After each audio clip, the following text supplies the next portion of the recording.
자, 오늘 이 새벽에 하나님께서 우리에게 주시는 하나님 말씀은 사도행전 11장 1절에서 18절까지 말씀입니다. 저와 여러분이 한 절씩 나누어서 교독합니다. 유대에 있는 사도들과 형제들이 이방인들도 하나님의 말씀을 받았담을 들었더니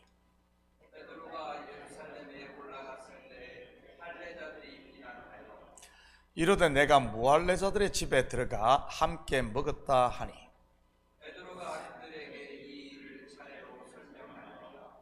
이르되 내가 욥바 시에서 기도할 때 황홀한 중에 환상을 보니 큰 보자기 같은 그릇이 내 귀에 매여 하늘로부터 내리어 내 앞에까지 드리워지거늘 이것을 주목하여 보니 땅에 네 발을 가진 것과 물 짐승과 기는 것과 공중에 나는 것들이 보이더니 또 들으니 소리 있어 내게 이르되 베드로야 일어나 잡아먹으라 하거늘 내가 이르되 주님 그럴 수 없나이다.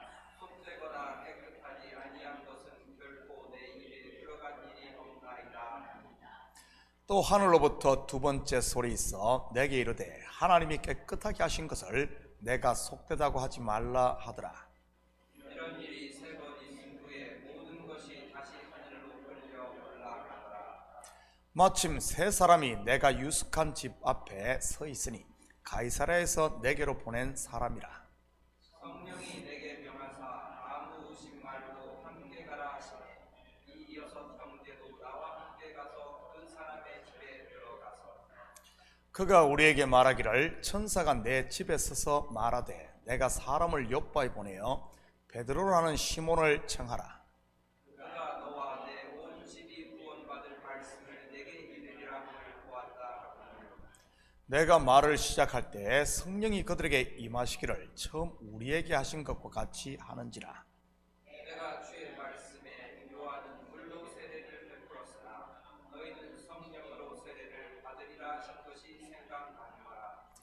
그런즉 하나님이 우리가 주 예수 그리스도를 믿을 때에 주신 것과 같은 선물을 그들에게도 주셨으니 내가 누구에게 하나님을 능히 맡겠느냐 하더라. 그들이 이 말을 듣고 잠잠하여 하나님께 영광을 돌려 이르되 그러면 하나님께서 이방인에게도 생명 얻는 되기를 주셨구나 한다. 아멘. 좋은 아침입니다. 지금까지 우리는 기독교 역사의 한 획을 긋는 이방인 고넬료 가정이 구원받는 이야기를 살펴보았습니다. 이 일을 주도적으로 하신 분이 누구입니까? 백부장 고넬료입니까? 난 어떻게든 구원을 받고 성령을 받아야 돼 하면서 말이지. 그렇지 않으면 사도 베드로입니까? 난 예루살렘과 유대 그리고 사마리아를 넘어 이방의 복음을 전할 거야 하면서 말입니다. 누구죠? 고넬료도 그렇다고 베드로도 아닙니다. 바로 하나님이 성령을 통해 주도적으로 하신 것입니다. 환상을 통해 그들의 마음을 열무로 말이지요. 물론 고넬료와 베드로가 한 것은 성령께 순종한 것이고요. 그런데 이런 하나님의 역사가 있는 곳에 시험도 같이 오는 것을 보게 됩니다. 우리 속담에도 호사다마라는 말이 있지 않습니까? 무슨 뜻이죠? 좋은 일이 있는 곳에는 마가 낀다는 말입니다. 그렇다면 오늘은 이런 시험을 어떻게 극복하는지 우리 같이 살펴보도록 하겠습니다. 1절과 2절입니다. 유대에 있는 사도들과 형제들이 이방인들도 하나님의 말씀을 받았담을 들었더니 베드로가 예루살렘에 올라갔을 때 할례자들이 비난하여. 먼저 베드로를 비난한 사람들이 누구입니까? 할례자들입니다. 할례자들은 유대인들을 말하는데 특별히 할례자와 무할례자라는 표현을 쓸 때는 유대인과 이방인을 더 확실하게 구별할 때 사용을 합니다. 그렇다면 할례자들이 베드로를 비난한 근본적인 이유가 무엇입니까? 이방인들도 하나님의 말씀을 받았다는 소리를 들었기 때문입니다. 다르게 말하면 자기들이 가지고 있던 상식과 맞지 않기 때문이요. 좀 더 근원적으로 들어가 보면 육신의 생각에서 나온 시기심 때문에 그런 겁니다. 자기 속에 갇혀 있어서 말이지. 그런데 그것을 교묘하게 어떻게 바꾸고 말하는지 볼까요? 3절입니다. 이르되 내가 무할례자의 집에 들어가 함께 먹었다 하니, 여기서 함께 먹었다는 말은 단순히 식사를 같이 했다는 의미를 넘어서 교제했다는 그런 말입니다. 당시 유대인들은 이방인과 교제를 하면 부정한 것으로 여겼거든요. 그런데 지금도 교회에서 보면 내 신앙 경험이나 내 생각과 다르면 비난부터 하는 사람들을 종종 볼 수 있습니다. 심하면 2단 3단 소리까지 하면서 말이지요. 여러분, 내가 못한다고 하나님이 못할까요? 내가 안 한다고 하나님이 안 하실까요? 절대 그렇지 않습니다. 내가 못하는 것을 하나님은 하시고, 내가 안 하면 하나님께서 다른 사람을 들어 하십니다. 내가 못하면 잘못됐다고 하지 마시고 하나님께 맡길 수 있기를 축복합니다. 내가 하기 싫으면 다른 사람이 할 수 있도록 잠잠해야 하는 것이고요. 그러면 중간은 가는 것입니다. 괜히 안 된다고 방해하거나 비난했다가 나중에 가서 창피만 당하지 마시고요. 4절입니다. 베드로가 그들에게 이 일을 차례로 설명하여, 그때 베드로는 그들을 무시하거나 같이 비난하며 싸우지 않고 지금까지 있었던 일들을 차례로 설명을 합니다. 그런데 그 내용을 들어보면 고넬료 가정에서 전했던 이야기와 정확하게 일치하는 것을 보게 됩니다. 이것은 무엇을 말하는 것이겠습니까? 지금 비난하고 있는 할례자들을 누구처럼 생각을 했다는 말입니까? 다시 복음을 들어야 할 초신자, 이방인처럼 생각을 했다는 말입니다. 우리가 많이 착각하는 것 중에 하나가 이 부분이 아닌가 싶습니다. 교회 오래 다니면 모든 것을 알고 있을 것으로 생각하는 것 말이지. 우리 속담에 등잔 밑이 어둡다는 말처럼 정말 그런 것 같습니다. 알 것 같은 사람들이 오히려 가장 상식적인 것들을 모르는 경우가 많으니까요. 왜 모르는 줄 아십니까? 듣기만 하고 행하지를 않아서 그런 겁니다. 인간은 자기 방어의 귀재이기 때문에 듣고도 내가 행하지 않으면 나를 방어하기 위해 그냥 그 다음부터는 흘려듣거나 속에서 아예 듣기를 거부하기 때문입니다. 그러면서 다 아는 것으로 자기 자신을 포장하게 되지, 실상은 알지 못하면서 말입니다. 그리고 흙에서 온 인생은 자꾸 흙으로 돌아가려는 본성이 있습니다. 여기서 말하는 흙은 먼지 곧 죄를 말하는 것으로 자꾸 죄의 본성으로 돌아가는 것 말이지. 첫사람 아담으로 말입니다. 그러기에 복음을 듣고 또 듣지 않으면, 그러면서 처음 사랑을 매일 새롭게 간직하지 않으면 옛날로 돌아가는 겁니다. 잊어버리는 것이지. 한 번 들어 안다고 내버려두면 100이면 100 옛날로 돌아가 이 마음이 굳어지기 때문에 말이지. 그래서 성경은 사람의 마음을 이 땅으로 비유를 합니다. 땅이 그렇지 않습니까? 시골에서 자란 분이나 집에 정원이 있으신 분들은 쉽게 이해를 할 수 있을 것입니다. 봄에 한번 밭을 갈아엎었다고 그것이 1년 내내 부드럽던가요? 한 2달만 관리하지 않고 두면 잡초만 무성하게 자라고, 뿐만 아니라 비 몇 번만 오면 흙은 다시 단단히 굳어버립니다. 그러기에 씨를 심을 때마다 새롭게 갈아엎어야 하는 것이지. 옥토는 그냥 되는 것이 아닙니다. 우리의 마음도 마찬가지인 것이고요. 말씀을 듣고 또 들으며 마음을 새롭게 할 때 우리의 마음이 옥토와 같이 부드러운 온유한 마음이 되는 겁니다. 저는 우리 식구들이 말씀 듣기를 즐거워하고 그 말씀을 들을 때마다 다른 사람 비난하려고 하지 말고 나를 복종시킴으로 항상 내 마음을 부드러운 마음으로 유지할 수 있기를 축복합니다. 그래야 곡식이 내 속에서 왕성하게 자라 성령의 열매들을 추수할 수 있으니까요. 사랑과 희락과 화평과 온유와 절제와 그리고 양성과 충성, 오래 참음과 같은 이런 열매들 말이지. 15절 16절입니다.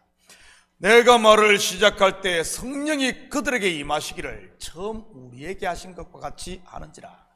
내가 주의 말씀에 요한은 물로 세례를 베풀었으나 너희는 성령으로 세례를 받으리라 하신 것이 생각났노라. 지난 새벽에도 말씀을 드렸듯이 베드로가 말씀에 순종할 때 어떤 일이 일어났습니까? 고넬료의 가정에 성령이 임할 뿐만 아니라 그 스스로도 말씀의 눈이 열리는 것을 보게 됩니다. 다시 말해 하나님의 뜻을 분명히 알게 되는 것이지, 환상으로 받았던 그 환상이 풀어지는 역사 말입니다. 예수님이 하셨던 말씀도 생각이 났고요. 하나님의 말씀이 생각나는 것 누가 하시는 일입니까? 요한복음 14장 26절입니다.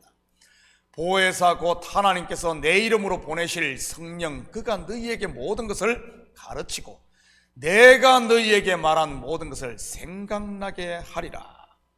여러분, 하나님의 말씀이 생각나는 것은 성령의 역사인 것입니다. 다시 말해 하나님의 말씀에 베드로가 순종할 때 베드로도 성령의 충만함 받고, 또한 고넬료 가정에도 성령이 임하는 피차가 성령 충만함을 받는 역사가 일어납니다. 말씀을 전하는 자도 말씀을 듣는 자도 말이지, 말씀을 듣고 돌아서면 잊어버립니까? 여러분, 걱정하지 마십시오. 걱정하지 말아요. 왜 성경을 읽다가 마는 줄 압니까? 앞부분을 읽다가 보면 또 뒤에 읽으면 자꾸 잊어버리니까 그래요. 근데 여러분, 그거 자연스러운 겁니다. 그렇다고 그 말씀이 없어진 것일까요? 아닙니다. 우리의 마음, 이 마음밭에, 이 땅에 뿌려져 있는 것입니다. 그러다가 성령의 바람이 불고 성령의 비가 내리면 그 뿌려져 있던 그 말씀이 싹을 틔우며 생각나게 되는 겁니다. 그러면 성령의 열매가 맺혀지는 결실이 있는 것이고요. 하나님의 말씀이 임할 때 내가 말씀 붙잡고 더 오래 참을 수 있고, 말씀이 임할 때 미워해야 된도 그 미움을 십자가에 못 박으며 사랑할 수 있고, 화내야 되는데 그 분을 참고 온유할 수 있으며 평화를 만들어내는 겁니다. 이 속에 말씀이 없으니 성령이 임해도 역사하지를 못하는 것이지. 근데 말씀이 있으면은 말씀이 생각날 때 그 말씀으로 확신을 가지고 이길 수 있는 겁니다. 17절입니다. 그런즉 하나님이 우리가 주 예수 그리스도를 믿을 때 주신 것 같은 선물을 그들에게도 주셨으니 내가 누구이기에 하나님을 능히 맡겠느냐 하더라. 고넬료의 가정에 일어나고 있는 일들이 말씀과 매칭이 되자 어떻게 됩니까? 베드로가 확신 가운데 서며 하나님의 뜻이 무엇인지 분명히 알게 되는 겁니다. 바로 이방인을 구원하고자 하는 하나님의 뜻을 말이지. 그러자 그전에는 예수님의 길을 막는 사단의 종으로 쓰임받던 베드로가 이제는 이방의 복음의 문을 여는 하나님의 일꾼으로 쓰임받게 되었던 것이지. 저는 우리 식구들 한 명 한 명이 말씀이 생각나는 역사를 통해 이제는 복음의 걸림돌이 아니라, 교회의 걸림돌이 아니라 성도들의 디딤돌, 복음을 여는 이런 하나님의 일꾼으로 쓰임받기를 축복합니다. 18절입니다. 그들이 이 말을 듣고 잠잠하여 하나님께 영광을 돌리리되 그러면 하나님께서 이방인에게도 생명 얻는 회개를 주셨도다 하니라. 이방인들이 하나님의 말씀을 받았다는 소리에 비방부터 했던 이 할례자들이 베드로의 말을 듣고 이제는 잠잠해집니다. 무슨 의미겠습니까? 육체의 할례를 받았던 그들이 말씀을 들음으로 베드로의 설명에 귀 기울이고 이제는 마음의 할례를 받았다는 말 아니겠어요? 베드로가 전한 말씀, 그 말씀 앞에 베드로를 비난하며 베드로를 쫓아내고 베드로를 깬 것이 아니라 자기들이 깨짐으로 말미암아 영의 눈이 열린 것이지, 비방이 찬양이 된 것입니다. 사랑하는 성도 여러분, 오늘 하루도 다시 복음 앞에 섬으로 불평이 감사가 되고 우리 속에 있는 슬픔이 기쁨이 되며, 그리고 걱정과 근심이 이제는 담대함이 되므로 여러분이 보내신, 하나님이 보내신 그곳 삶의 현장에서 오늘도 하나님의 영광을 드러내며 사는 이런 복된 하루 되기를 예수님의 이름으로 축복합니다. 같이 기도하십시다. 사랑의 아버지 하나님, 참으로 감사를 드립니다. 다시 복음 앞에 서는 저희들 됨으로 말미암아 그 복음이, 하나님의 생명의 말씀이 이제는 우리를 깨고 우리를 부수고 내 상식과 내 속에 갇혀있는 이런 아버지 하나님 육신의 털들을 깨므로 말미암아 우리 속에 뿌려진 생명의 말씀이 싹을 틔워 열매 맺음으로 이제는 하나님만을 찬양하며 하나님께 영광 돌리는 이런 복음의 일꾼들이 될 수 있도록 우리 주님 축복하여 주시옵소서. 우리의 삶의 연장이 비록 넉넉하지 않다 할지라도 좌절하거나 낙심하지 않도록 지어두시고 항상 깨어 기도함으로 말미암아 주님이 살아계시고 주님이 일하심을 눈으로 보는 오늘 하루 될 줄 믿사오며 이 모든 말씀 예수님의 이름으로 기도드립니다.